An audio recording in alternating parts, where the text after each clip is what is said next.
Senhores deputados, vamos dar início à nossa reunião. Muito boa tarde a todos.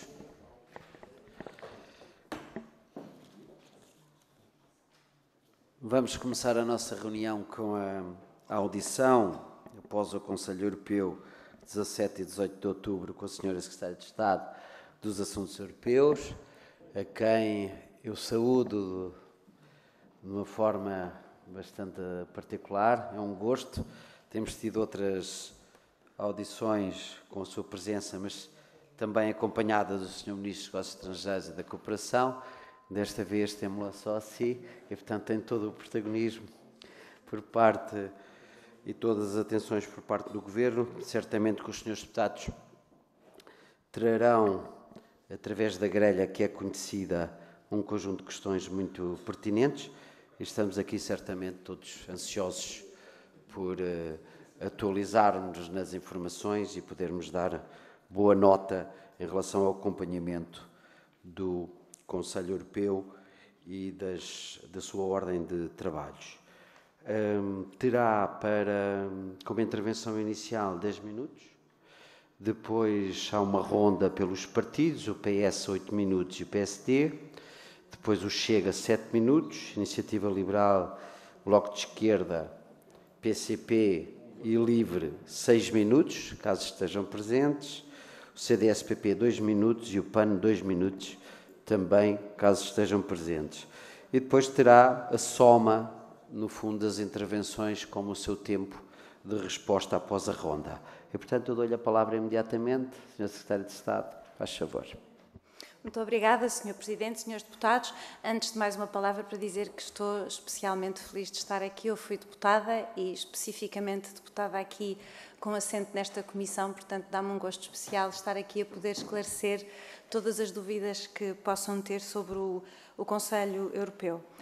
E antes de entrar no tema especificamente do Conselho Europeu, gostava de referir que no dia anterior houve a primeira cimeira entre a União Europeia, entre os líderes da União Europeia e os líderes do Conselho de Cooperação do Golfo, que, sendo um tema e uma reunião diferente, também teve alguns desenvolvimentos interessantes e eu referi apenas alguns que me parecem relevantes aqui no quadro desta audição.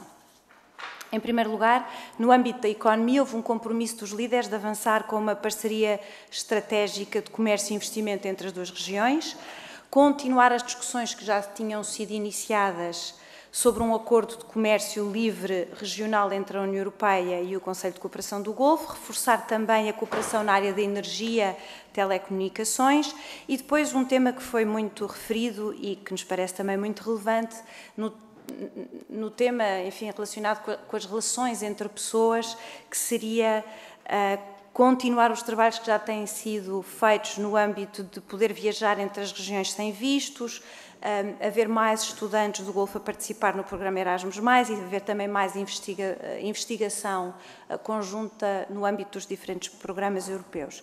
E aqui o que também é muito relevante, e remete depois também um bocadinho para o resultado do Conselho Europeu, é que houve por parte dos líderes da União Europeia e dos países que estavam nesta cimeira do Golfo, reafirmaram a necessidade de uma paz justa e duradoura na Ucrânia, em linha com os princípios da Carta das Nações Unidas, o que nos parece relevante assinalar. Durante esta reunião, o Primeiro-Ministro reforçou também, como por sinal depois no Conselho Europeu, a importância da segurança do transporte marítimo, onde, como os senhores deputados seguramente sabem, Portugal tem tido um papel muito relevante. Passando diretamente, então, para os temas do Conselho Europeu, como sabem, até porque as conclusões são públicas, falou sobre o apoio à Ucrânia, a situação no Médio Oriente, a competitividade da economia europeia, as migrações e depois há vários aspectos das relações externas da União Europeia, nas quais eu destacava a Moldova, a situação da Moldova e da Geórgia. Sobre o apoio à Ucrânia, o Conselho Europeu reiterou a condenação unânime à agressão da Rússia e reafirmou a solidariedade para com a Ucrânia, repetindo o que tem sido a posição portuguesa e a posição do Conselho Europeu, que irá continuar a prestar apoio político, financeiro, económico, humanitário, diplomático à Ucrânia e a toda a população o tempo que for necessário e com a intensidade que for necessária. Neste Conselho foi também dado especial atenção à questão da energia, porque se aproxima o inverno e tem havido vários ataques às infraestruturas energéticas e, portanto, é especialmente importante tentar proteger e ajudar a Ucrânia nesse âmbito. Por fim, falou-se também no que diz respeito à ajuda macrofinanceira à Ucrânia, reiterou-se e voltou-se a destacar o compromisso que foi assumido na cimeira do G7, que é de usar os proveitos dos ativos russos congelados para poder apoiar a Ucrânia. No caso da União Europeia, o montante global ascende aos 35 mil milhões de euros até ao final do ano. Relativamente ao Médio Oriente, o Conselho Europeu voltou a reiterar a todas as partes para usarem a máxima contenção e para respeitarem integralmente o direito internacional e, em especial, o direito internacional humanitário.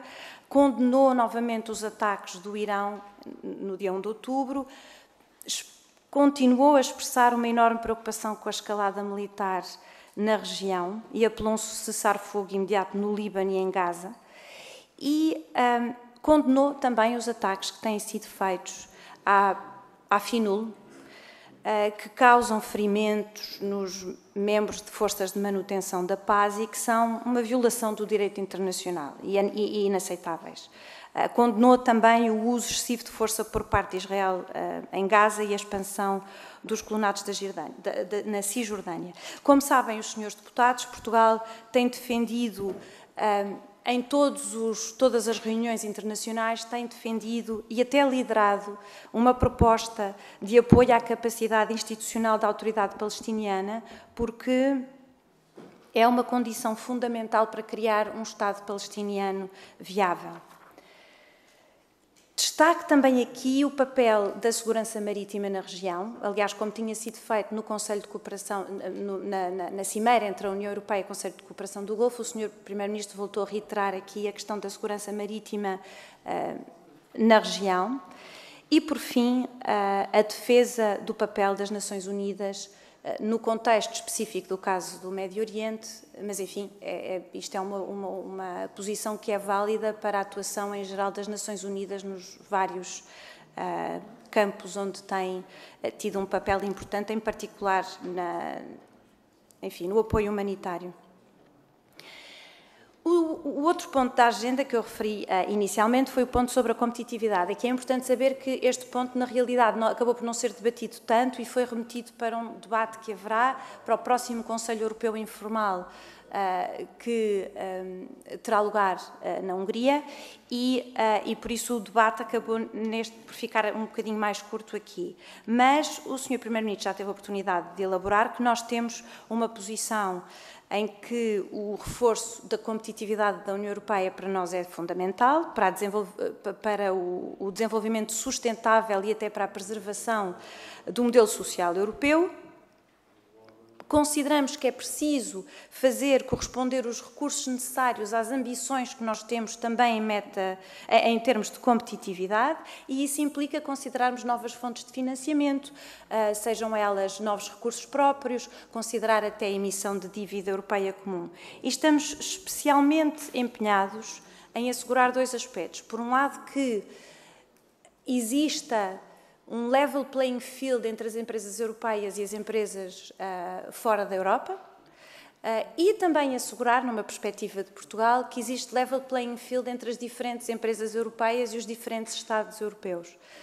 Porque Estados mais pequenos como Portugal, que têm mais empresas mais pequenas, convém naturalmente assegurar que temos um level playing field com empresas de outros Estados-membros que muitas vezes têm mais recursos e, portanto, isto é um tema que para nós é muito relevante. Outro tema que é muito relevante é assegurar que esta preocupação com o level playing field entre países europeus e países fora da União Europeia, que isso não se converte enfim, assegurar ao mesmo tempo que a Europa continua a ser, a União Europeia continua a ser uma região aberta ao mundo, porque isso parece-nos favorável. Aliás, o Sr. Primeiro-Ministro defendeu numa carta, juntamente com outros países, que seja realizado o mais depressa possível o acordo entre a União Europeia e o Mercosul. É um tema que também é muito relevante para nós e que continuará a ser debatido no próximo Conselho Europeu. Ainda tenho uns minutinhos e por isso vou falar sobre um tópico também esse muito debatido, que foi o tema das migrações. E aqui o Conselho Europeu fez, de facto, um debate estratégico aprofundado, mas que ainda não terminou e, portanto, irá continuar seguramente nos próximos Conselhos Europeus. E eu vou destacar aqui apenas alguns dos pontos.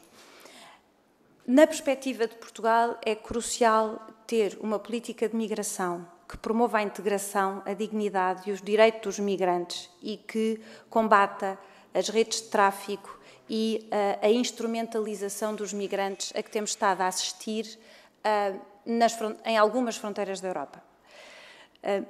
Nesse âmbito, apoiamos algumas propostas e o que resultou do Conselho Europeu do reforço da cooperação com países de origem e de trânsito, no âmbito de parcerias abrangentes com esses países, para combater as irregularidades e as redes de tráfico de migrantes e também para assegurar condições legais e seguras de imigração, precisamente para dar as tais condições dignas aos migrantes e uma possibilidade de integração, sendo que nós temos todos noção que necessitamos, para o nosso modelo de desenvolvimento económico, precisamos de mão de obra, precisamos de pessoas e, portanto, temos que integrar enfim, temos que também integrar os migrantes na nossa economia.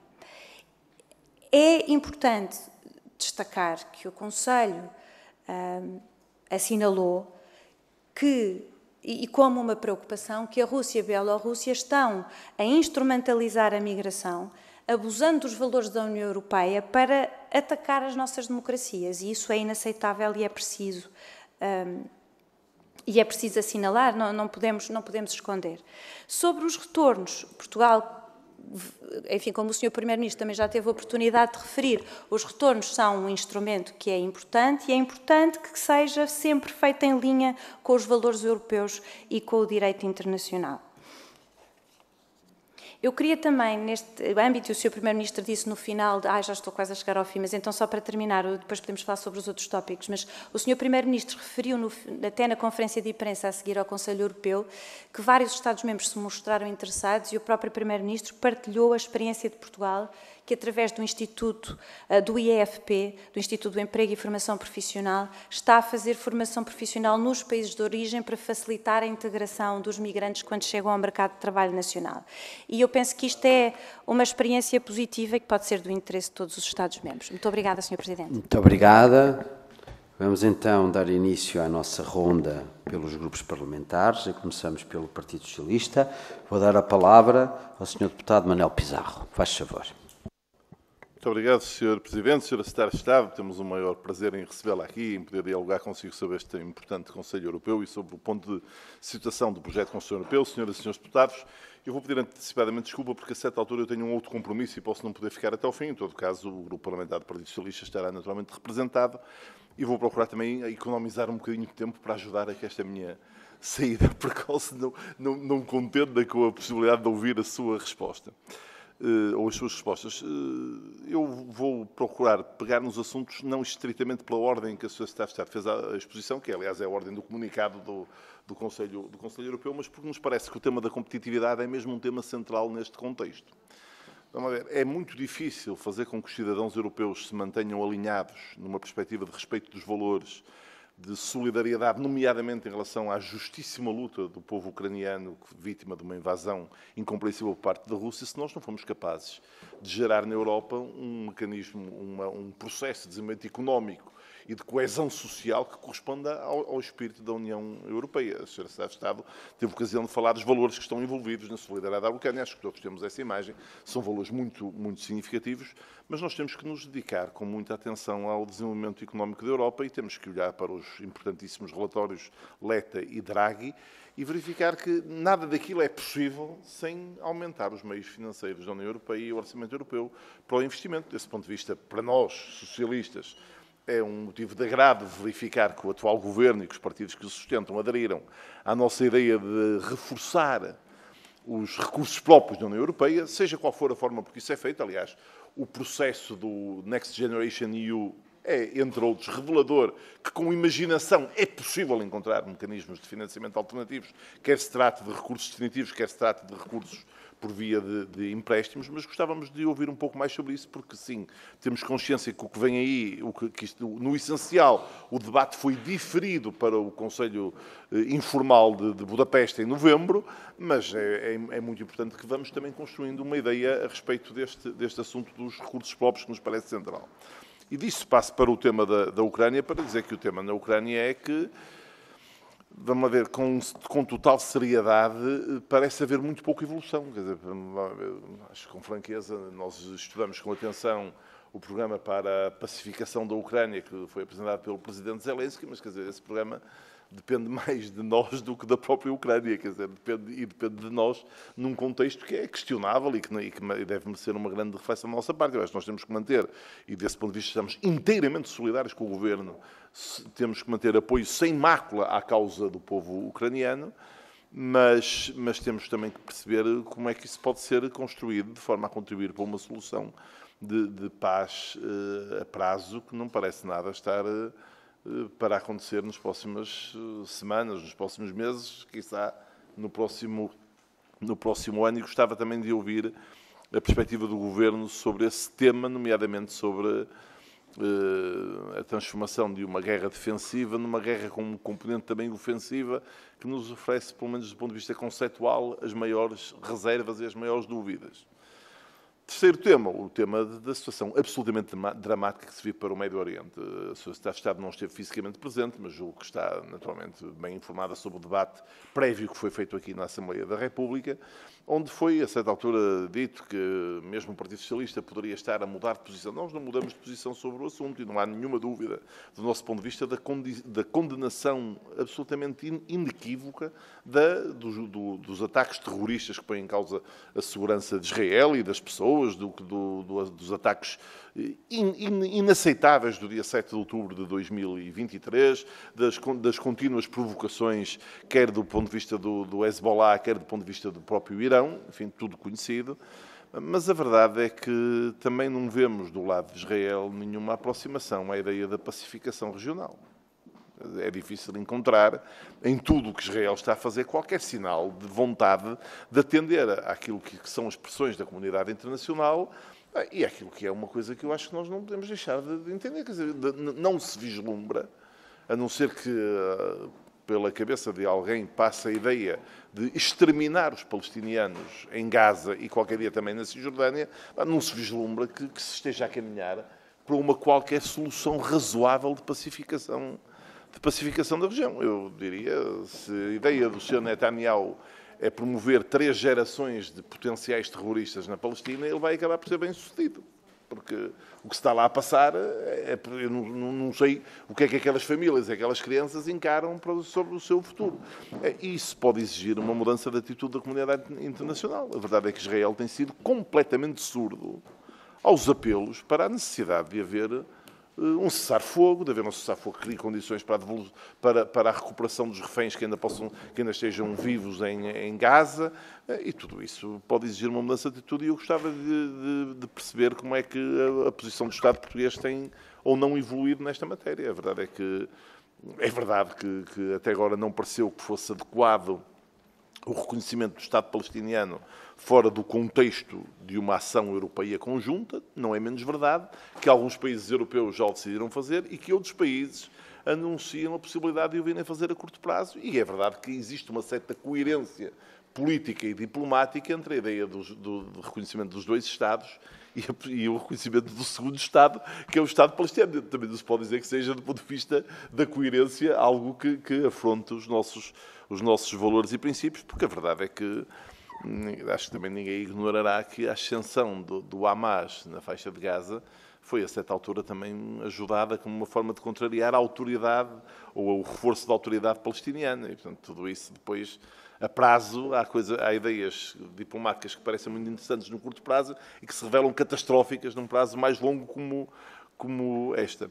Finalmente, sobre o tema dos migrantes, para dizer que é necessário, naturalmente, conseguir uma política comum da União Europeia, mas é preciso que essa política tenha em conta os verdadeiros interesses nacionais e tenha em conta os valores humanitários em que se funda a União Europeia. E, sobre esse ponto de vista, é preciso um equilíbrio muito grande sobre o que se está a pensar fazer, e o exemplo das ações de formação profissional nos países de origem é um belíssimo exemplo de uma ação portuguesa a favor de uma imigração, que seja uma política de valorização da nossa economia, da nossa sociedade e de respeito pelos direitos humanos dos migrantes.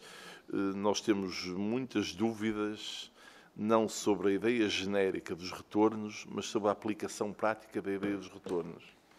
E gostávamos também de ouvir sobre isso, porque é um daqueles temas em que, em abstrato, poderemos todos estar de acordo, pois, em concreto, é preciso saber como é que nós garantimos que os direitos e a dignidade dessas pessoas são respeitadas nesse processo, porque é evidente que estamos a falar de pessoas que estão muito fragilizadas e em condições de grande desigualdade em relação àquilo que é a nossa intervenção. Muito obrigado.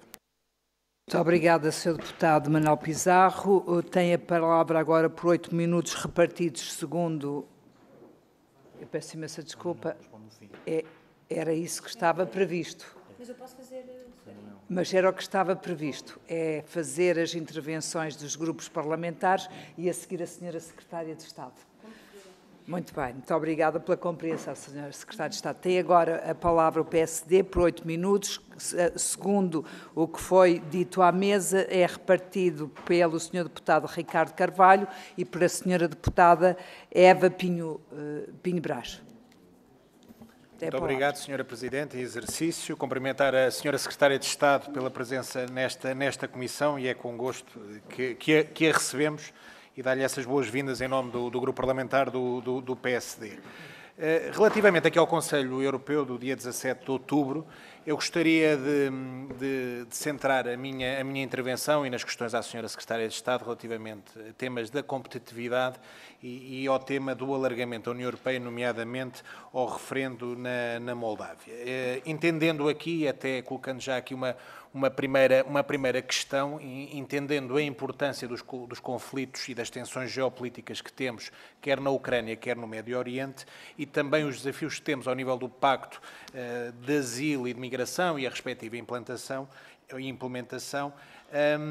parece-me aqui que sucessivamente temos vindo a atrasar, e depois gostava de ter essa sua perspectiva, o debate sobre o Pacto para a Competitividade, dada a importância do relatório Letta e do relatório Draghi. Isto porque agora na reunião informal, e esperemos que na reunião informal em Budapeste, iremos dar mais importância ao tema da competitividade, mas acompanhando até o deputado Manuel Pizarro, se não dermos importância ao tema da economia e da competitividade, todas as questões que hoje, os desafios com que lidamos, tornam-se mais críticos e mais difíceis de ser ultrapassados.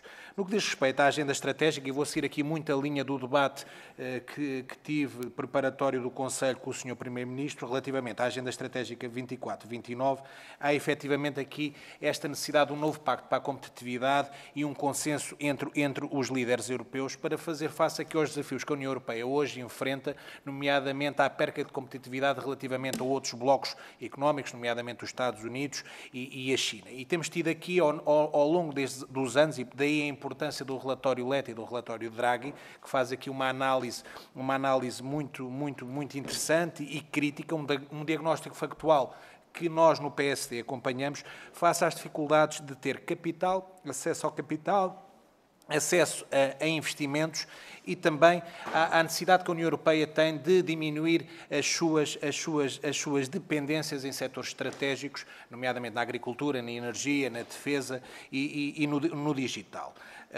Temos que obrigatoriamente sublinhar que esta competitividade da economia, quer na perspectiva das empresas, quer na perspectiva dos cidadãos, é crítica, e para um país como o nosso é até mais crítico. E aí eu gostaria de lhe perguntar relativamente como é que vê o desafio da União Bancária e do Mercado Único de Capitais como uma solução adicional para potenciar o crescimento e a competitividade europeia. Qual é que é a perspectiva do Governo e até que contributo é que Portugal pode vir a dar, tendo a comissária indigitada, a doutora Maria Luísa Albuquerque, uma pasta que é crucial para este tema. Também era muito importante, e gostaria de ter aqui a sua perspectiva, de como é que vê o Governo e como é que o Governo vai lidar com o tema da necessidade de reduzir e eliminar a burocracia, criar mais eficiência administrativa e, desta forma, conseguir influenciar maior investigação e desenvolvimento em Portugal, nesta lógica do IID, como é que isto se pode transformar em maior capacidade das empresas, quer portuguesas, quer depois também na competitividade a nível europeu. Finalmente, gostaria, no tema do alargamento, como é óbvio, sabemos que tivemos eleições na Moldávia, o tema do referendo é um tema importante para a União Europeia, e no tema do alargamento foi uma vitória tangencial. Temos a Moldávia em processo de adesão à União Europeia desde março de 22, tem o estatuto de candidato desde junho de 22, e aqui gostaria de lhe colocar a questão, independentemente das necessidades que a Moldávia vai ter que ter em termos de reformas internas, o que é que considera, quais é que são as consequências desta vitória, se são profundas, tanto ao nível da política interna como nas relações exteriores com a Moldávia? Que desafios é que isto depois pode colocar aqui no processo de alargamento ao nível dos fundos da coesão e, sobretudo, para um país como Portugal, que depende muito das verbas oriundas, quer da PAC, quer da coesão, e como é que podemos dar aqui maior estabilidade aos mercados a nível institucional por parte da Moldávia? Muito obrigado. Deputada Eva, faz favor. Muito obrigada, Sr. Presidente, Senhoras e Senhores Deputados, Senhora Secretária de Estado. No início falava-nos do compromisso do Conselho Europeu de apoiar inabalavelmente a Ucrânia, do ponto de vista político, militar, mas também humanitário. E relativamente a isto, no seguimento da Cimeira sobre a Paz na Ucrânia, os Estados-membros da União vieram dizer que há uma série de próximos passos a seguir para, de facto, efetivarmos a defesa da Ucrânia. E aquilo que eu começava por lhe perguntar é se já estão identificados que passos são estes e, por outro lado, da perspectiva do Governo português, quais é que consideram que são os passos mais urgentes e necessários neste momento para conseguirmos defender o povo ucraniano. Por outro lado, e num tema que a Sra. Secretária de Estado abordava há pouco também, que se relaciona com a segurança energética da Ucrânia antes do inverno. E, de facto, nós já nos habituámos à crueldade russa e também neste âmbito temos atendido, como dizia aí bem, a ataques permanentes às redes elétricas e de aquecimento, numa clara tentativa de congelar a Ucrânia até à submissão durante o inverno. Aliás, o Presidente Zelensky vem inclusivamente já falar sobre isto e dizer que um terceiro inverno de guerra ameaça ser devastador. Temos a este propósito Joseph Borrell a dizer também que nenhum país pode funcionar sem eletricidade, com 70% da capacidade de produção de eletricidade completamente destruída, e portanto esta é sem dúvida uma prioridade que nós temos que ter em mente. E a este propósito a Primeira-Ministra da Estónia alertou precisamente para a necessidade da Europa ter a oportunidade de ajudar com a exportação de energia, de bens e dinheiro. E aqui eu pergunto-lhe se entende que, e o Governo português acompanha a posição da Primeira-Ministra da Estónia, entendendo que todos os países da União Europeia devem dedicar 0,25% do seu PIB em ajuda à Ucrânia. Isto porque, Sra. Secretária de Estado, the winter is coming e, infelizmente, permitindo-me a metáfora, os dragões russos não aquecem ninguém, são montados por ditadores e destroem verdadeiramente cidades, e isto podia ser só uma série fantasiosa, mas infelizmente começa a estar próximo da realidade do povo ucraniano, que tem fogo e destruição à sua volta. E depois, relativamente a um outro tema que também nos falava há pouco, sobre o tema das migrações, as conclusões do Conselho Europeu dizem-nos que, de facto, se realiza um debate estratégico aprofundado sobre todas as dimensões. E isto passa desde a ação externa, ao reforço do controle das fronteiras externas, à luta contra a instrumentalização dos migrantes. E quanto a isto tem sido um tema na ordem do dia, que já levou vários Estados-membros, como a Alemanha, a Áustria, a Dinamarca, a França, a reintroduzirem controles temporários nas fronteiras internas do seu espaço Schengen.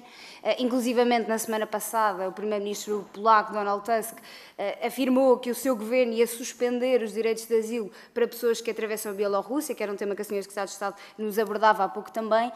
E quanto a isto, o Conselho Europeu e as conclusões dizem-nos que é de reforçar a implementação daquilo que é o Pacto sobre a Migração e Asilo, que foi aprovado também há muito pouco tempo, e portanto que é preciso reacelerar. Eu perguntava-lhe o que é que se pode fazer para reacelerar a implementação deste pacto, mas também dizer-lhe que todos os países consideram absolutamente essencial combater a imigração ilegal. Isto parece um ponto óbvio, e vou já terminar, Sr. Presidente, mas dizer que A migração é, de facto, um desafio global, quer a ilegal, mas também aquela que é regulada, particularmente no contexto europeu. Nós sabemos que a União vai enfrentar seríssimos desafios com os milhões que para cá querem migrar e que procuram melhores condições económicas, mas também a fugir de crises climáticas, de conflitos armados. E, portanto, concluo já perguntando-lhe se considera que pode sobrecarregar os sistemas de acolhimento e criar tensões até políticas internas no seio da União, termos, por exemplo, um conflito armado no Médio Oriente que poderá fazer chegar 1 milhão de pessoas destas zonas e destas regiões, e de que maneira podemos reagir a isto. E, por fim, muito rapidamente, dizer só que nós sabemos que a União é um símbolo de tolerância e respeito pela multiculturalidade, mas também perguntar-lhe se esta dimensão foi abordada no Conselho e perceber se há uma estratégia preparada pelos líderes europeus para lidar com o potencial choque cultural e valorativo que as grandes massas migratórias podem vir a trazer, porque isto vai ser, de facto, um tema dentro da população europeia. Muito obrigada. Obrigada pela tolerância, Sr. Presidente. Muito obrigada, Sra. Deputada. Passar a palavra ao Partido Chega, ao Sr. Deputado João Tili, que divide com o Sr. Deputado Rodrigo Alves. Mas também é Alves. Eu é que não li o último apelido. Rodrigo Alves Taxa. Peço desculpa, Sr. Deputado. Exato. Sr. Deputado João Tili. Muito obrigado, Sr. Presidente. Senhora Secretária de Estado, bem-vinda a esta casa. Eu colocar-lhe uma pergunta no final, mas há aqui alguns pressupostos que eu gostaria de enunciar. Está muito alto isto, talvez.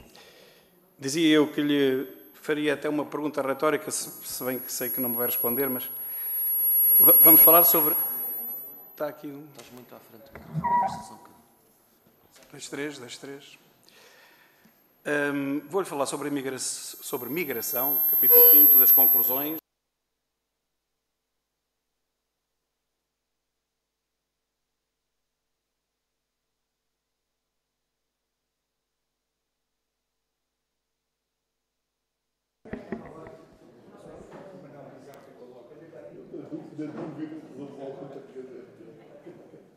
Vamos tentar mais uma vez, que eu pus isto mais baixo aqui. Uma pergunta retórica sobre os números que aparecem na comunicação social, refiro-me aos migrantes.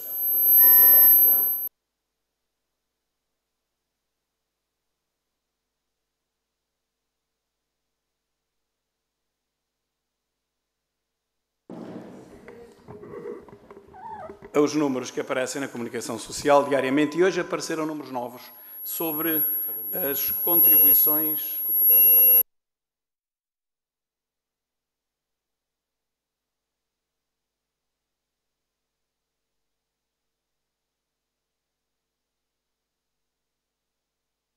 Eu ainda vou tentar resistir, não consigo.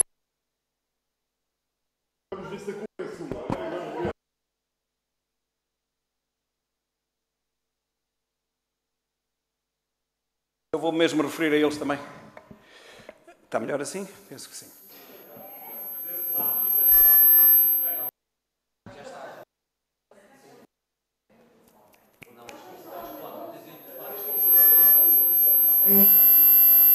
Não tenho telefones nenhuns ligados. Som? Não, aqui está. 1, 2, 3, 4, 5, 6. E aqui? Aqui também funciona bem. Aqui está tudo ok. 2, 2, 2. Fui técnico de som toda a vida. É, exatamente.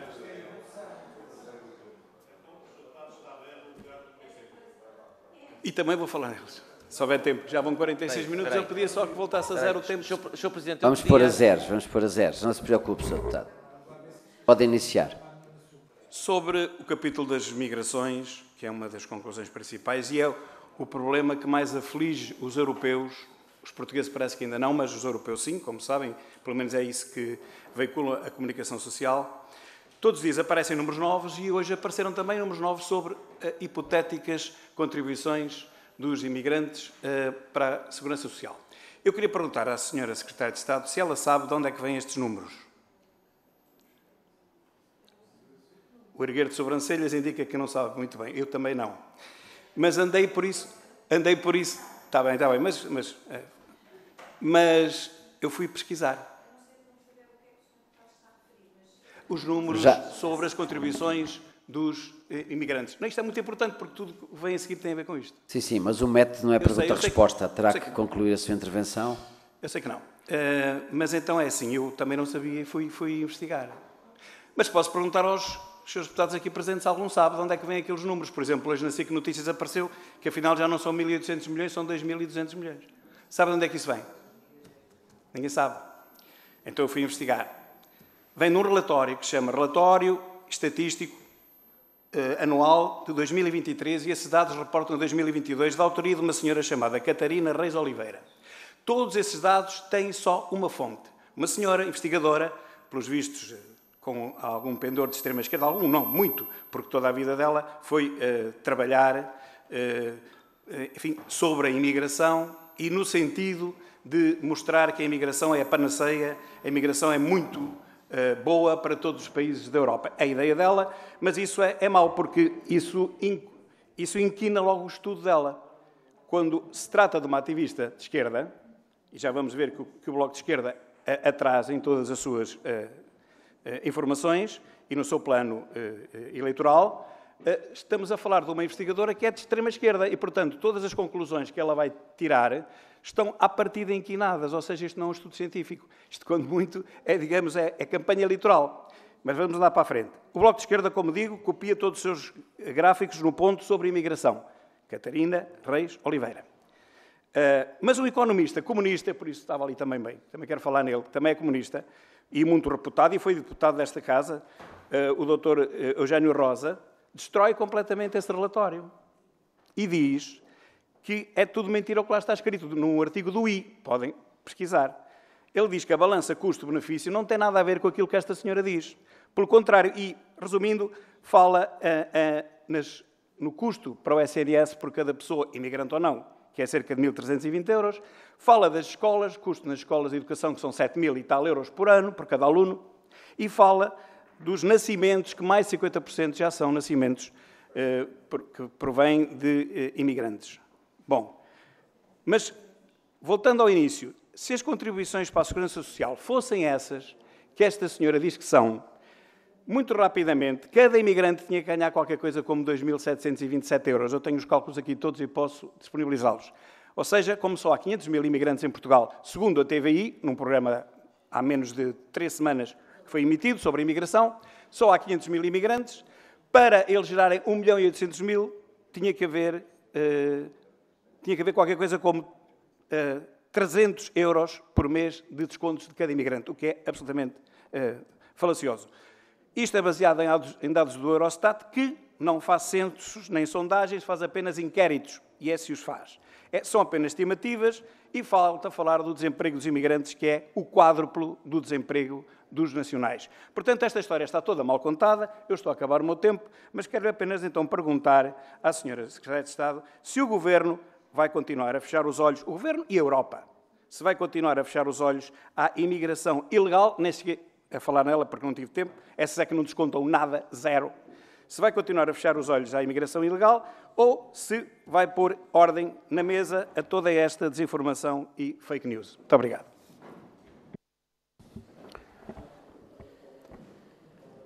Agora o Sr. Deputado Rodrigo Taxa vai usar o mesmo micro, não é?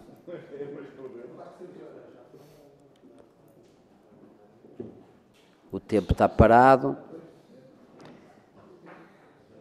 Faz favor, Sr. Deputado. Muito obrigado, Sr. Presidente. Saudar a Sra. Secretária de Estado e permitam-me também saudar todos os meus colegas deputados, na medida em que é a primeira vez que me dirijo à Comissão, desde que, naturalmente, nela tomei posse. Sra. Secretária de Estado, no passado Conselho Europeu, como disse bem, foram abordadas várias matérias que têm a ver com o futuro da União, entre as quais a guerra, o conflito armado entre a Rússia e a Ucrânia.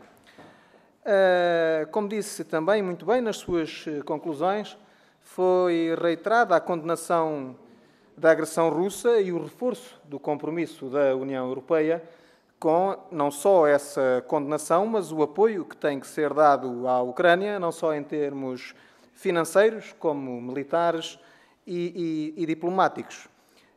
Neste sentido, curiosamente, fixei que a Sra. Secretária de Estado também referiu essa mesma expressão. As conclusões do Conselho referem que a União Europeia apoiará uma paz justa e duradoura, continuando a promover os esforços diplomáticos a nível global para que tal objetivo possa ser alcançado. Houve também notas quanto aos conflitos que graçam no Médio Oriente, mas naturalmente, por economia de tempo, já não me vou debruçar muito sobre eles. Nessa medida, Sr. Secretário de Estado, aquilo que lhe queria perguntar não eram, neste momento, nada mais que duas questões.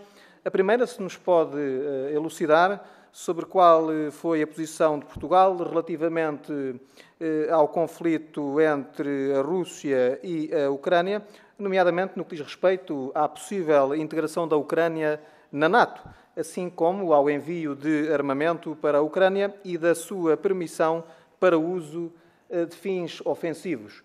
Temos acompanhado com alguma preocupação o evoluir desta questão e gostaria, nesse sentido, de lhe questionar se nos podia elucidar sobre o seu desenvolvimento. A segunda questão tem que ver com saber se o governo português tenciona ou não enviar armamento para a Ucrânia.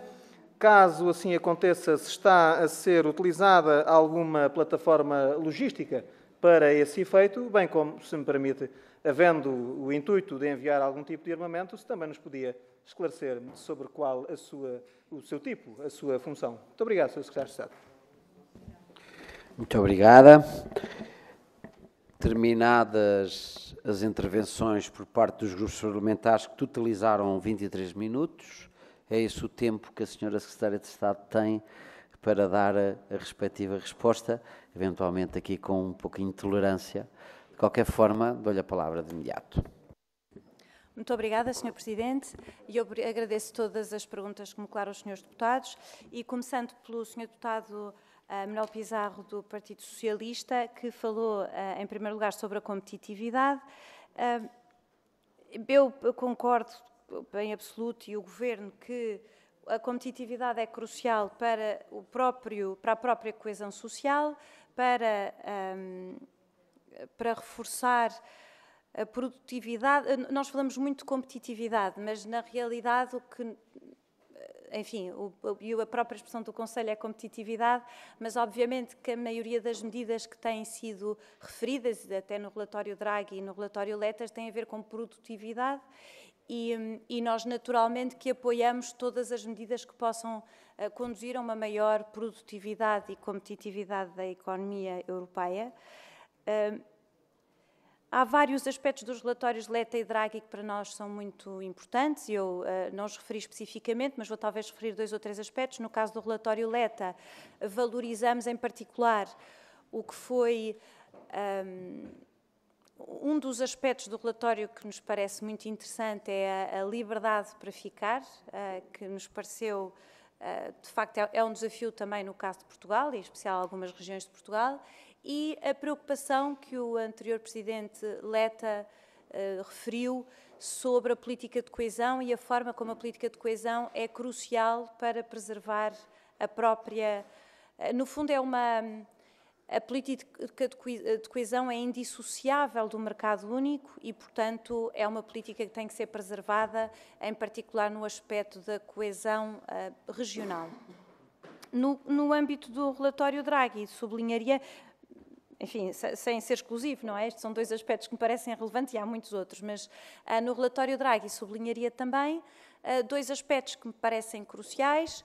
O primeiro é o reforço dos meios, que é referido pelo Presidente Draghi, que põe uma estimativa, que faz uma estimativa concreta daquilo que será necessário, não é? Do reforço anual de verbas a nível da União Europeia para fazer face aos desafios que nós temos pela frente, e que o próprio Presidente Draghi refere que será, considera a possibilidade de dívida comum europeia, não só numa perspectiva de aumentar o financiamento, mas também na perspectiva, e esta pergunta foi colocada por alguém, eu retomarei, até na perspectiva de termos uma menor fragmentação do setor financeiro. E, portanto, seria um instrumento que serviria não só para aumentar os recursos, mas também para melhorar o mercado único, ou para melhorar a eficiência e eficácia do mercado único no âmbito do setor financeiro. Sobre a Ucrânia, de facto, a evolução da situação da guerra é extremamente preocupante.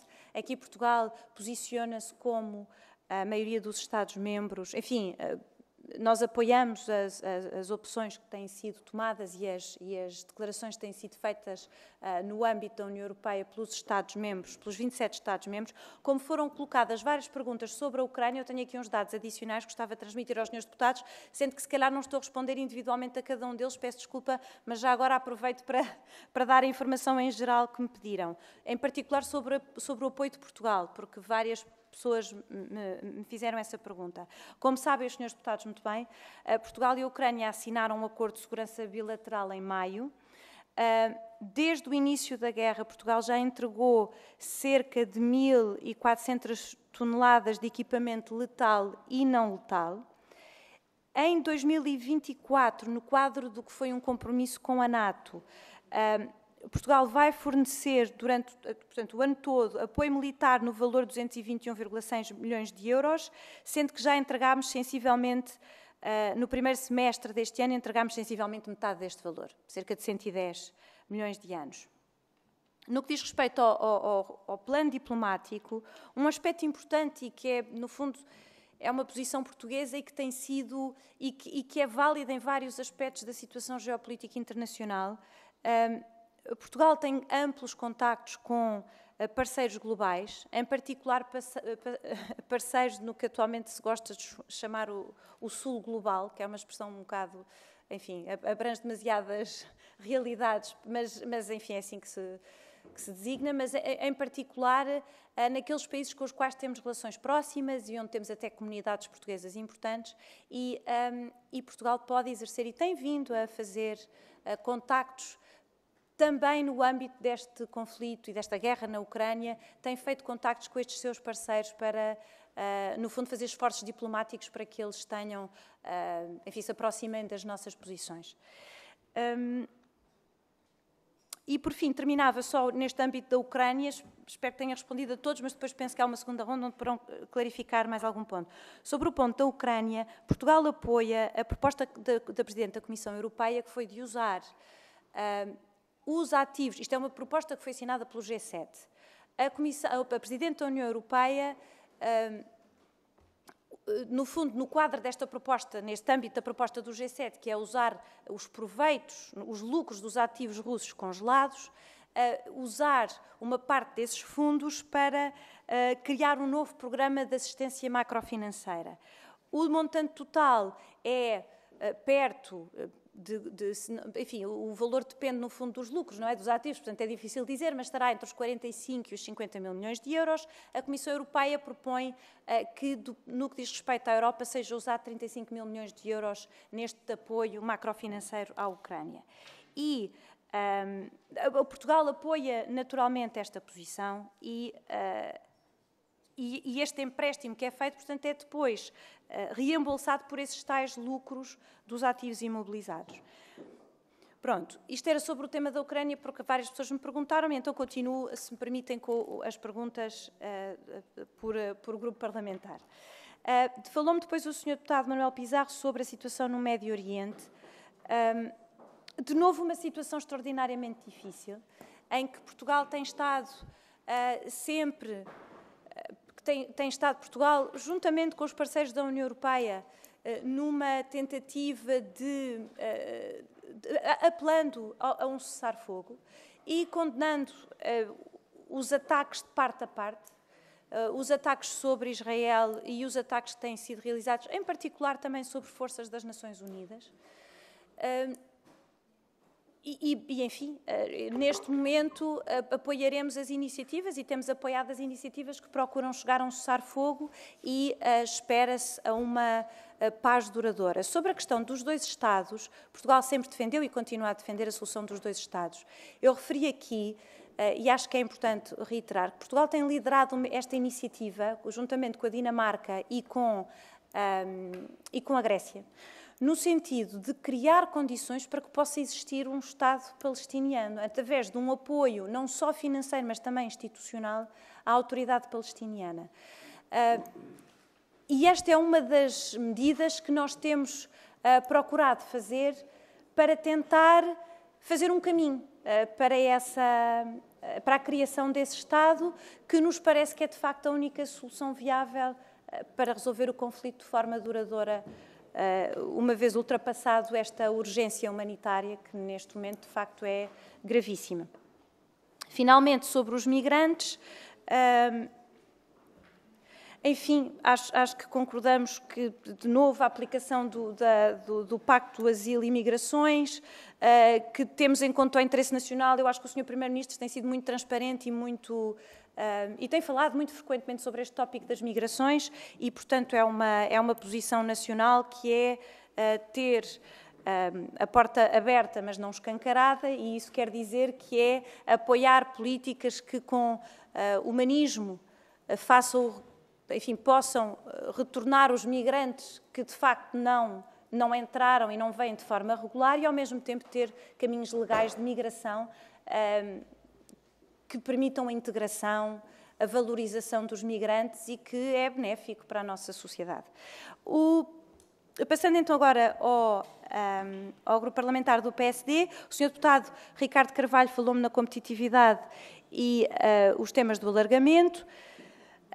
E falou-me especificamente sobre o caso da União Bancária e o mercado único de capitais e o caso, e em particular, falou-me da nova comissária, da comissária indicada, e esperemos que em breve a comissária efetiva, a doutora Maria Luísa Albuquerque. Tem inteiramente razão. Este tema da competitividade não passa sem nós aprofundarmos o mercado único e aprofundar o mercado único, em particular no âmbito dos serviços, e especificamente a União Bancária e no mercado único de capitais, é fundamental. A dependência da União Europeia, das empresas da União Europeia, do financiamento bancário, em particular, torna muito mais frágil a União Europeia a choques externos e internos, a choques de financiamento. É uma constatação que é empiricamente verificada por todos os economistas que estudaram este tema e, por isso, é óbvio que é preciso aprofundar o mercado de capitais e aprofundar a União Bancária com o terceiro elemento. Portanto, a União Bancária tinha 3 pilares, continua a faltar o pilar do seguro europeu de depósitos, que é uma preocupação que nós continuamos a ter em referir sistematicamente. Enfim, veremos como é que, o que é possível fazer neste âmbito. Eu penso que a comissária designada por Portugal tem uma pasta absolutamente crucial e não é uma pasta que seja apenas crucial para Portugal, já seria muito, mas é uma pasta que é crucial para toda a competitividade da União Europeia. Beneficia absolutamente todos os países que tenham sucesso na sua função e parece-me que a sua competência e qualificação e o trabalho que tem realizado nos dá todas as garantias que poderá fazer um trabalho muito importante para a União Europeia e, naturalmente, beneficiando a União Europeia, beneficia também Portugal e, por isso, acredito que pode ser uma grande mais-valia para todos. Sobre reduzir e eliminar as burocracias, é um tópico que também temos referido muitas vezes a nível da União Europeia. Naturalmente que em Portugal também gostaríamos e estamos a fazer um esforço para o fazer, mas obviamente que a nível da União Europeia também. Sobre o alargamento, Portugal defende, falou-me especificamente no caso da Moldova e aqui eu queria aproveitar este momento para enfim, indicar a satisfação por a Moldova ter escolhido o caminho de integração na União Europeia. Aliás, tive a oportunidade de participar na Conferência Intergovernamental que abriu as negociações de adesão com a Moldova em junho e penso que é o alargamento à Moldova, à Ucrânia, e estou apenas a referir-me às conferências intergovernamentais onde eu participei, mas a todos os Estados-membros e também agora mais recentemente tivemos a segunda conferência intergovernamental com a Albânia. O alargamento é muito positivo para a União Europeia, é uma política que beneficia do ponto de vista geoestratégico, nos beneficia do ponto de vista do mercado único, um mercado maior tem vantagens para todos, incluindo para Portugal. e por isso, naturalmente, que somos muito favoráveis. Naturalmente, com alargamento a países que são muito diferentes, que têm características específicas, exige também reformas institucionais, reformas do financiamento, e tudo isso nós temos apoiado, transmitido e até sido bastante vocais em todos os fóruns possíveis sobre essa necessidade. E, aliás, foi o tema de uma carta também que o Sr. Primeiro-Ministro enviou à Presidente von der Leyen em setembro, e que penso que os senhores deputados também devem ter conhecimento, mas naturalmente que isso é fundamental. Sobre a senhora deputada Eva Brás falou-nos sobre a segurança energética, sobre a segurança energética, sobre as migrações, e penso que foram os dois principais temas. A posição de Portugal, falou-nos sobre a questão da Estónia, da Primeira-Ministra da Estónia. Neste momento, aquilo que eu transmiti foi a posição de Portugal sobre o apoio que conta dar, é o que está previsto enfim, no que eu indiquei agora inicialmente na primeira ronda, e nós continuaremos a apoiar todas as iniciativas a nível da União Europeia e contribuiremos nesse âmbito. Portanto, é isso que contamos fazer. A segurança energética, obviamente, é importantíssima, e uma parte do esforço que Portugal faz em termos de apoio militar e humanitário também, enfim, será utilizado para fazer face a essa questão energética. Naturalmente que Portugal tem uma situação um bocadinho específica, é que nós somos uma ilha energética, nós não temos mais dificuldade em exportar energia por causa da condição, neste momento, em particular, menos noutros aspectos, mas em particular no que diz respeito à eletricidade, terão que ser os países vizinhos a fazerem enfim, a darem mais esse apoio, porque Portugal exporta muito pouco para fora da Península Ibérica devido a barreiras que ainda existem, enfim, entre a Península Ibérica e França no que diz respeito às interligações elétricas. Mas nós damos todo o apoio a estas medidas. Sobre migrações, naturalmente que temos uma preocupação que todos têm, é natural que os nossos sistemas de migrações possam dar resposta ao acréscimo de procura, digamos. O Governo tem feito um esforço muito grande, aliás, tomou medidas muito relevantes logo no princípio do mandato para fazer face a esta situação, com uma reforma da AIMA em particular, está a tentar tratar todos os processos com a maior brevidade possível e já tem tido resultados muito positivos, e, portanto, nós acreditamos que, enfim, que neste momento as nossas instituições estão melhor preparadas do que estavam no início do mandato para fazer face a pedidos adicionais que possam chegar. Sobre os senhores deputados do Chega, João Til e Rodrigo Taxa, eu confesso que eu não sei a que artigos é que o senhor deputado se refere, porque não os li, e portanto, eu não conheço estes números. O que eu lhe posso dizer, não conheço os números que citou e os artigos que referiu, mas o que eu lhe posso dizer é o seguinte: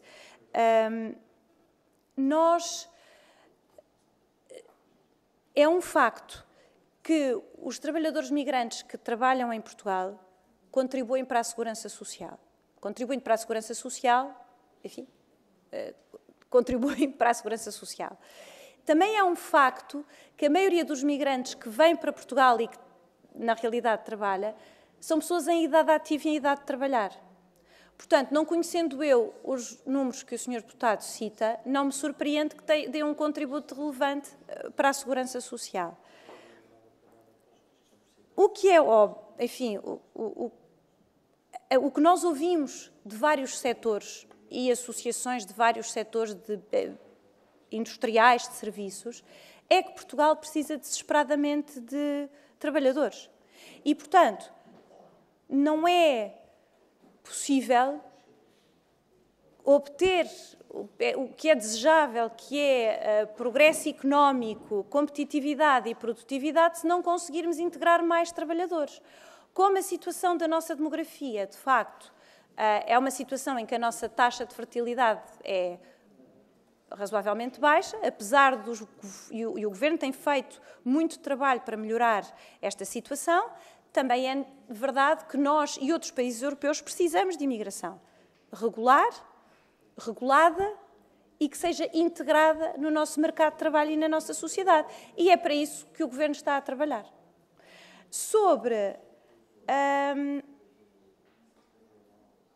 Finalmente, o Sr. Deputado Rodrigo Taxa tinha posto as questões sobre a Ucrânia. Eu espero ter respondido a tudo. Se me escapar alguma coisa, por favor, indique na segunda ronda. Muito obrigada.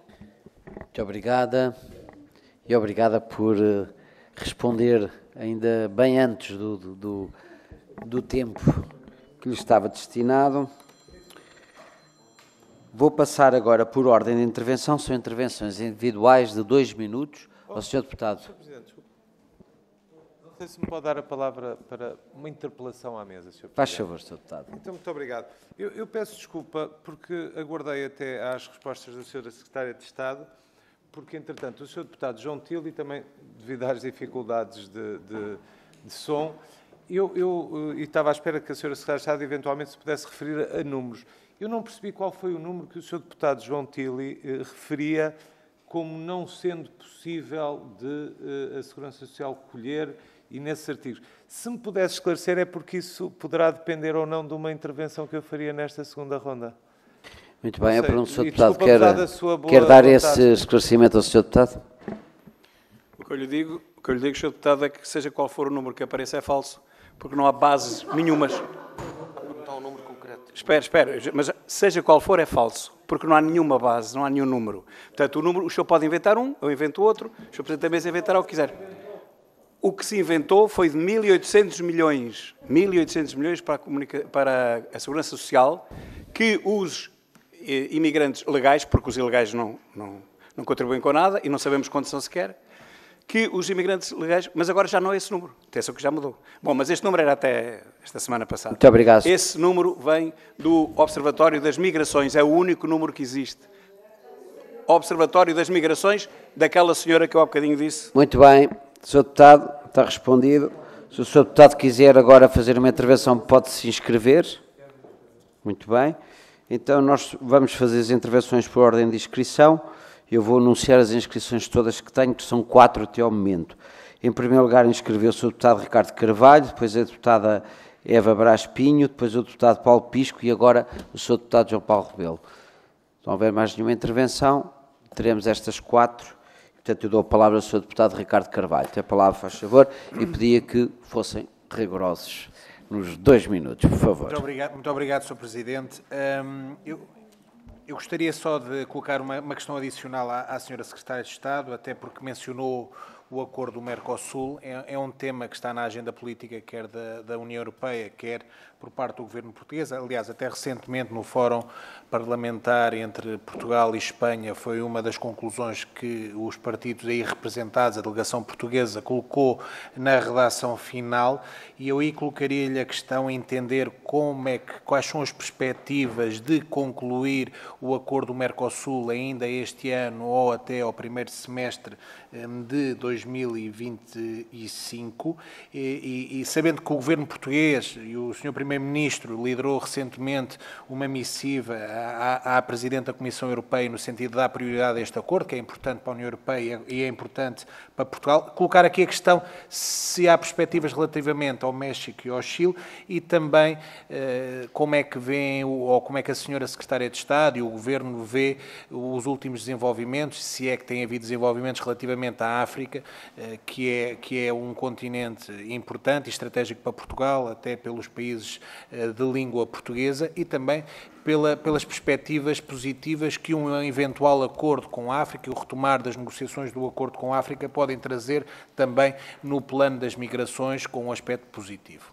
Muito obrigado, Sr. Presidente.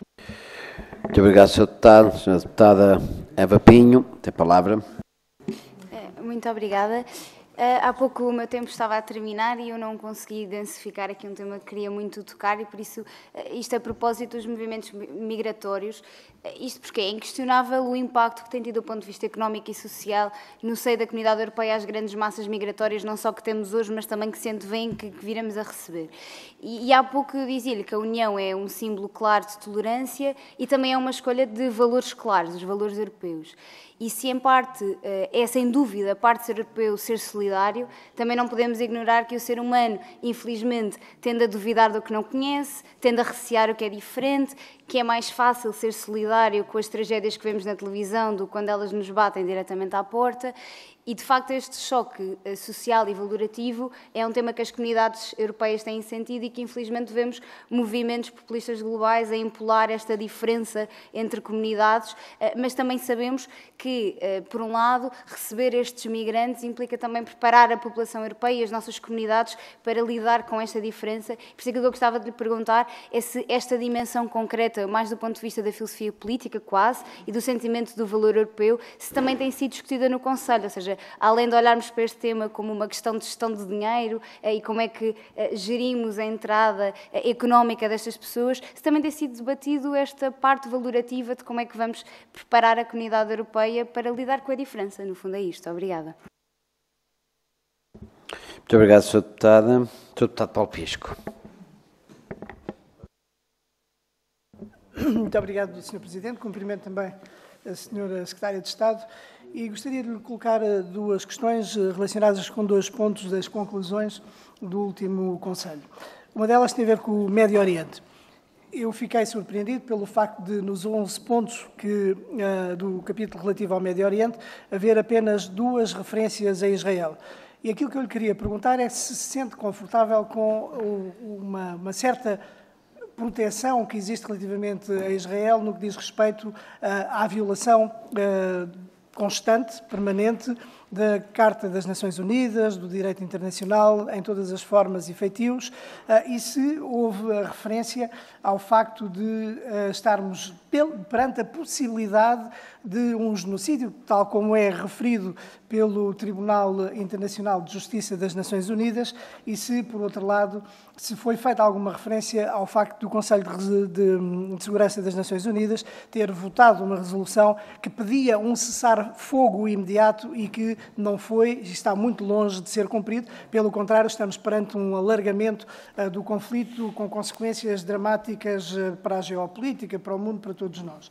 A outra questão que eu queria colocar à Sra. Secretária de Estado tem a ver com o capítulo relativo às migrações. Refere-se aqui, em determinada altura, que o Conselho Europeu recorda a sua determinação em garantir o controle efetivo das fronteiras externas da União com recurso a todos os meios disponíveis. Aquilo que eu gostaria de lhe perguntar é se isto inclui a defesa que tem vindo a ser feita pela Sra. Presidente da Comissão Europeia, Ursula von der Leyen, relativamente àquilo que se chama o modelo italiano. O modelo italiano consta do envio dos migrantes para a Albânia e que já foi contrariado até por um tribunal italiano, obrigando os desgraçados dos migrantes a virem de novo. Foram primeiro de barco para a Albânia, depois tiveram que regressar de barco para a Itália, depois de terem feito todas aquelas travessias com perigo de vida, muitos morreram pelo caminho, e se houve alguma referência a isto, se houve o elogio do modelo italiano, que também já chumbou relativamente ao Reino Unido, porque tinha a ideia de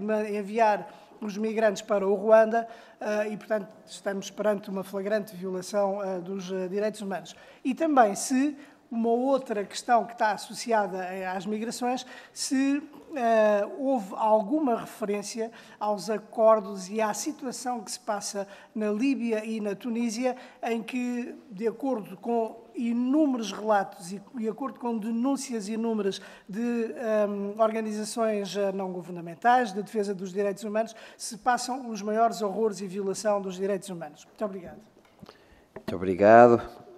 Vamos passar a palavra ao Sr. Deputado João Paulo Rebelo e depois o Deputado António Pinto Pereira. Muito obrigado, Sr. Presidente. Enfim, já toda a gente percebeu o que motivou a minha intervenção, dada a pergunta que fiz anteriormente, e eu dirijo-me à Sra. Secretária de Estado, mas, na verdade, também querendo dirigir-me ao Sr. Deputado João Tili por um conjunto de afirmações que ele aqui fez nesta comissão.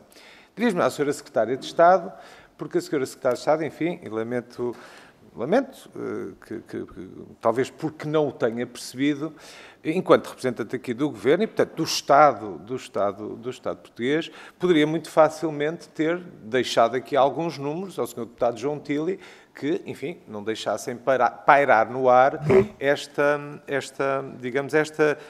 este conjunto de falsidades que ele aqui declarou. Porque isto não é, digamos, um balcão, não é, de café, não estamos na Assembleia da República, estamos a discutir matérias que não devem, enfim, sob pena de não estarmos a fazer e a prestar o nosso serviço a quem nos elegeu. De falar aqui, eu já não digo só a verdade, eu digo aqui, enfim, dizermos coisas com o mínimo de coerência e de bom senso. Diz o Sr. Deputado João Tili, e eu sinto-me até um bocadinho à vontade para o estar a interpelar também, porque ele, na sua intervenção, também nos interpelou várias vezes. Sabem, não, aqui ninguém deve saber, mas eu sei porque vi um estudo, porque li não sei o quê. Bom, Sr. Deputado, o Ministério do Trabalho, da Solidariedade e Segurança Social tem dados. Pois mostre-os. Faça favor de os consultar. A menos que o Sr. Deputado João Tili... Não, eu não trabalho para si. O que eu lhe estou a dar é uma informação que acho que nem precisava dar a um deputado. Mas numa altura em que nós estamos a iniciar um processo de discussão do Orçamento de Estado, a menos que o Sr. Deputado também ache que todos os números que aparecem por aí e que nós vamos estar na Assembleia da República são inventados. São inventados por alguém. O Sr. Deputado até acabou por o dizer. Eu reparo uma coisa. É muito curioso eu estar a fazer esta intervenção, porque eu inclusivamente tenho... Eu tinha a ideia que estava aqui a Sra. Secretária de Estado, não era propriamente o Deputado João Tili que tem que responder ao Sr. Deputado do Partido Socialista. O Sr. Deputado vai terminar a intervenção dele, já passou o tempo, mas ele tem o direito de fazer uma intervenção dentro daquilo que se passa no âmbito da audição.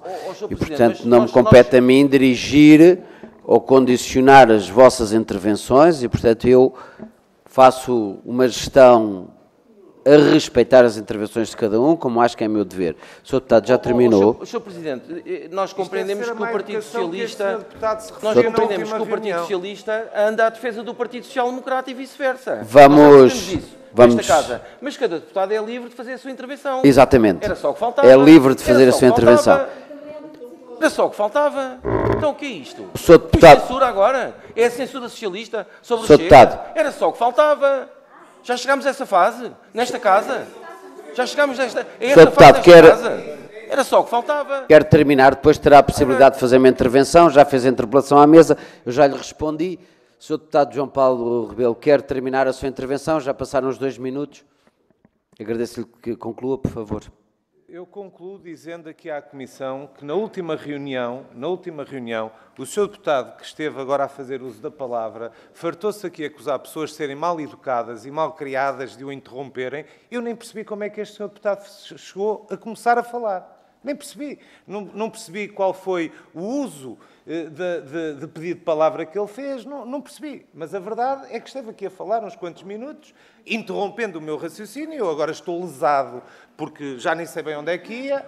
E o Sr. Deputado, que pelos vistos é jurista e que se farta de falar aqui das regras e de não sei o quê, eu nem percebi como é que ele começou a falar. Ligou o microfone. Pronto, ligou o microfone e começou a falar. E depois faz assim, bom, mas junta-se no fundo à insanidade que entretanto se tem estado aqui a viver. Ó Sr. Deputado, o Sr. Deputado fez contas e disse que se fossem 500 mil a 300 euros, facilmente se lá chegava. Se o Sr. Deputado suspeita que sejam muito mais do que 500 mil, eu acho que as suas dúvidas autorrespondem-se. Mas volto a dizer, o Ministério do Trabalho, da Solidariedade e da Segurança Social registra, veja lá, para seu espanto, o que cada um de nós contribui para a Segurança Social. Está a ver? Muito obrigado, Sr. Deputado. Agora tem a palavra... Sr. Presidente, peço desculpa, tenho que interpelar a mesa porque... Sr. Deputado, quer se inscrever? Não, é só para responder, ou seja, uma interpelação à mesa, uma vez que Não, eu disse que... não lhe vou dar a palavra agora, porque tem uma intervenção antes de si. Disse que estávamos num balcão, disse que não era uma conversa de balcão, Deputado, quer dizer, isto é defesa da honra, vai-me desculpar. Não é? Sim, mas se me deixarem, porque se me interrompem cada segundo, é difícil. Sr. Deputado, Defesa da honra. se invoca a defesa da sua honra, tem 1 minuto para a fazer. Vou dar a palavra. Muito obrigado. Sr. Deputado, não estamos num balcão nem num café, estamos num sítio sério, por isso eu perguntei aos senhores deputados se sabiam de onde vinham aqueles dados com que nós somos bombardeados todos os dias. Nenhum dos senhores deputados disse que sabia. O senhor agora miraculosamente descobriu. Bom, mas olhe, mas está enganado, porque esses dados que o senhor diz não estão a fazer aquilo que chamam um sorte em termos de Excel. Portanto, para isso tinham que fazer. Este senhor é imigrante, este não é. Este não é. Quem é que fez esse estudo? Ninguém. Ouça, matemática percebeu um bocadinho. Estes números que aparecem aqui não têm nenhuma sustentação legal. Eu não posso dizer que são mais nem que são menos. Simplesmente lhe digo, estes são tão absurdos que se dividíssemos por 500 mil, dava um ordenado de 2.727 euros. É por isso que eu digo, com estas... Mas se souber fazer... Se quiser, eu explico-lhe. O contribuinte só paga 11% TSU, não é? Portanto, faça as contas. Agora digo-lhe assim, faça as por contas. favor, não há diálogo, diálogo. O Sr. Deputado terá que concluir. Para terminar. Sinto que estamos a perder o foco. Sim. A senhora Secretária de Estado veio aqui no âmbito de uma audiência. Sim. Os senhores deputados podem fazer as intervenções que entenderem. O Sr. Deputado agora invocou o direito da sua honra. Tem 8 minutos para terminar a sua intervenção. 8 segundos. 8 segundos. Só para dizer que estes dados nunca podem ser verdadeiros. Eu não sei quais são os verdadeiros. Ninguém sabe, porque essas contas não foram feitas.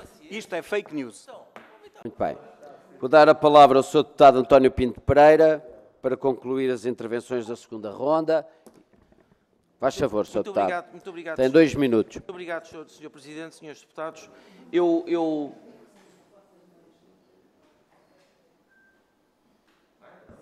peço desculpa, Sr. Deputado.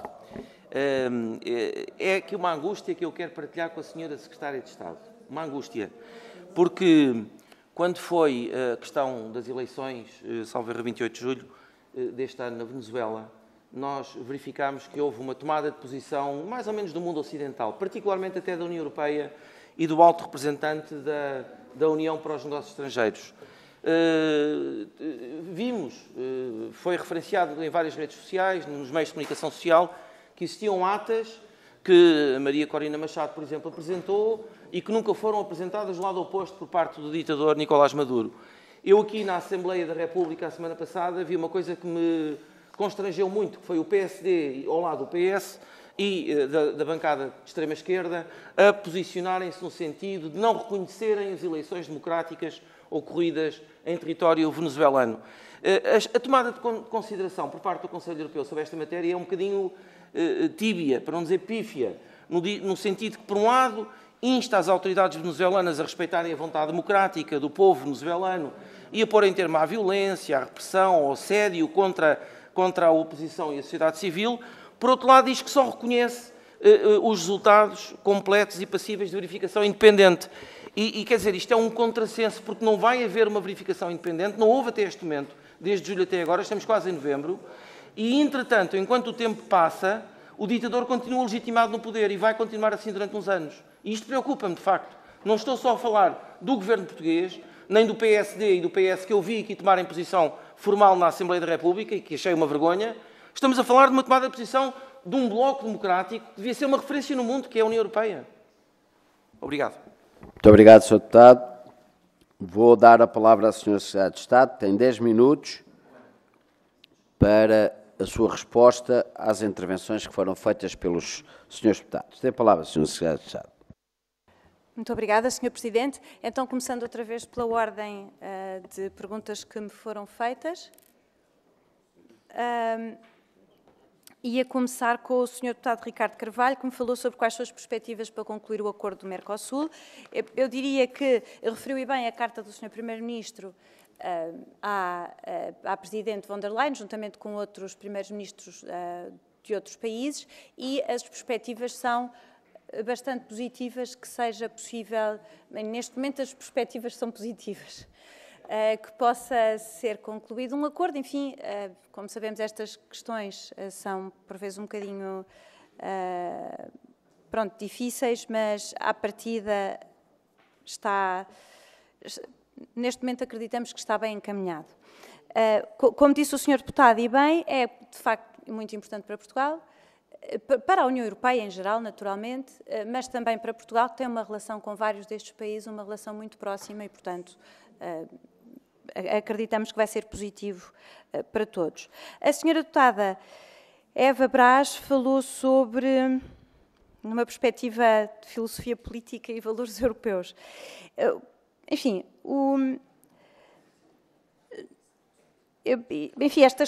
as questões dos valores europeus são questões importantíssimas e que são e foram reiteradas no Conselho Europeu. Da solidariedade, do respeito, da integração humanista dos migrantes. E também foi referido a forma abusiva como os migrantes são instrumentalizados para atacarem estes nossos valores da União Europeia. E é importante também reconhecer que isso está a acontecer quando tentamos dar resposta aos fluxos migratórios.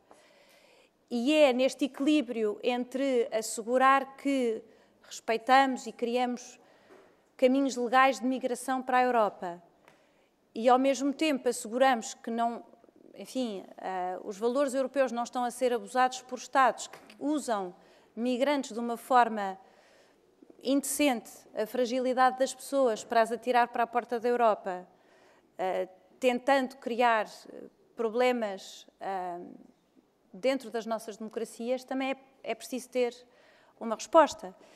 E, por isso, eu diria que o tema das migrações não põe em questão, seguramente, o esforço dos Estados-membros e dos líderes e dos governos de...